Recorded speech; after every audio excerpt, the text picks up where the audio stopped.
ప్రతిపక్షం అని చెప్పుకునే వైసీపీ విపత్తు సమయంలో బాధ్యతగా ఉండాల్సింది పోయి రాజకీయం చేస్తోందంటూ మండిపడ్డారు కేంద్ర మంత్రి రామ్మోహన్ నాయుడు. ఫేక్ ప్రచారం చేస్తూ ప్రభుత్వంపై బురద చల్లుతోందన్నారు.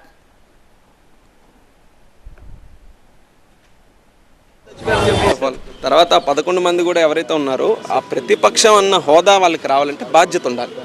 బాధ్యత ఎక్కడ ఉండాలి? ఇలాంటి విపత్తు జరిగినప్పుడు బాధ్యతగా బిహేవ్ చేయాలి. ఎక్కడ ఉండాలి బాధ్యత?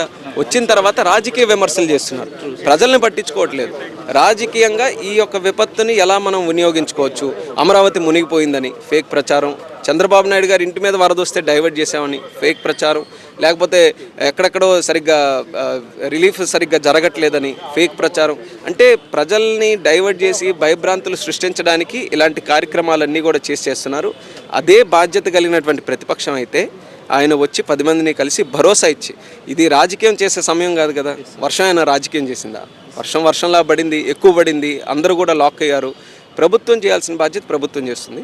బాధ్యత గల ప్రతిపక్షం వాళ్ళు కూడా వెళ్ళి వాళ్ళ తాలూకా మనుషులు కూడా సహాయ కార్యక్రమాల్లో పాల్గొనాలి. ఎక్కడ ఎవ్వరూ లేరు. 4 మాటలు మాట్లాడేసి అందరూ కూడా వెళ్ళిపోయారు. చంద్రబాబు నాయుడు గారు రాత్రి 3 గంటల వరకు పనిచేస్తున్నారు. ఈ ప్రాంతం అంతా కూడా తిరిగి, మీరు కూడా తిరుగుతున్నారు అలా.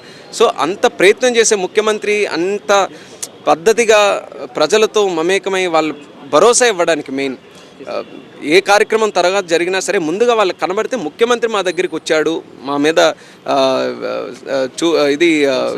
కన్సర్న్ చూపిస్తున్నాడు, ఇవన్నీ కూడా ఉంటే ఖచ్చితంగా అది ప్రజలకు భరోసా ఇస్తుంది. ఇంత కష్టపడుతున్నటువంటి ముఖ్యమంత్రిని ఒక పక్కన పెట్టుకొని రాజకీయాలు చేసి వెళ్ళిపోతున్నాడంటే అది విపత్తు సమయంలో అలాంటి రాజకీయాలు చేసే జ్ఞానం ఉండడం అనేది అది దురదృష్టకరం. వరద ప్రభావ ప్రాంతాల్లో త్వరలోనే కేంద్ర బృందాలు కూడా పర్యటిస్తాయన్నారు కేంద్ర మంత్రి రామ్మోహన్ నాయుడు. వరద నష్టాన్ని అంచనా వేసి కేంద్రం సాయం చేస్తుందన్నారు. ఖచ్చితంగా కేంద్ర ప్రభుత్వం నుంచి టీమ్స్ వస్తాయి. డ్యామేజ్ అసెస్మెంట్లో రాష్ట్ర ప్రభుత్వం పాటు కూర్చొని ఏవేవైతే అసెస్మెంట్ జరుగుతుందో దానికి సందర్భంగా ఖచ్చితంగా కేంద్ర ప్రభుత్వం కూడా నిధులు రిలీజ్ చేస్తుంది.